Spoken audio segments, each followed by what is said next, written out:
Nakita ko na naman sila. Yung mga mata nilang galit na para bang nais akong kunin. Di ko alam kailan nagsimula at paano. Bigla ko na lang silang nakikita sa panaginip ko. Ayos, bangon na ako para magluto.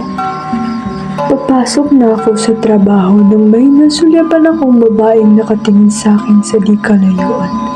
Seryoso yung mukha niya. Hindi ko na lang iyon na pinansin at nagpatuloy sa daan. Nandito na ako sa office. Ayun, work ulit. Normal naman ang araw ko. Tapos na ako sa work. Uwi ulit. Ayaw kong sana muna matulog kasi for sure makikita ko na naman sila. But then sa dala ng pagod, nakatulog na ako. Nagising na lang ako dahil sa parang may nakadagan sa akin. Pagmulat ko, may nakita kong nakaupo sa akin. Di ako makahinga. Pinipilit kong gumalaw, di ako makagalaw. Gumalaw ang ulo niya at dahang-dahang humarap sa akin. Kitang-kita ko yung ngiti niyang abot hanggang tenga. Nakangiti lang siya habang ako'y nanghihingalo. Napapikit ulit ako at muling inimulat ang aking mata. Wala na siya. Ngunit ramdam kong parang may kung anong nakatingin sa akin. Nakiramdaman ko ang paligid. Nang biglang may bumulong sa akin sa likuran. Tama na! Sigaw ko, pero lalong lumakas yung tawa.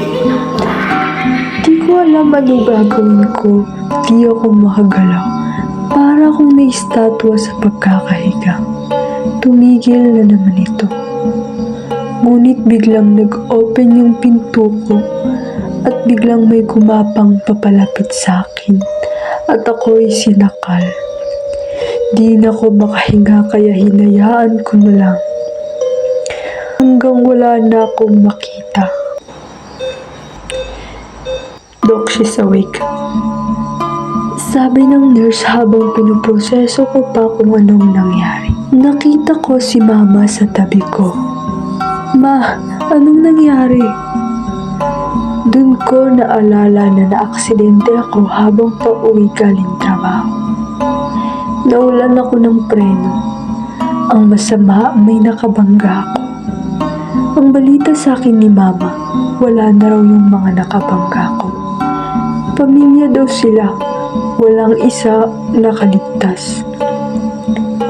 Kaya nung okay na ako, pinuntahan ko ito at laking gulat ko nung makita ko sila. Yung mga bumabagabag sa akin. Pero nanahimik na lang ako. Makakaalis na daw ako sa hospital kaya sabi ko kay Mama, Ma, makakapasok na ako. Tinignan niya lang ako ng malungkot sabay wika. Nak, wala ka ng trabaho kasi halos 3 taon ka nang sa hospital. Ha? Mama naman, sabi ko pero ngumiti lang siya. Para akong binuhusan ng malamig na tubig nang maalala kong matagal nang patay ang aking ina. Napatingin ulit ako sa kanya pero iba na nakikita ko.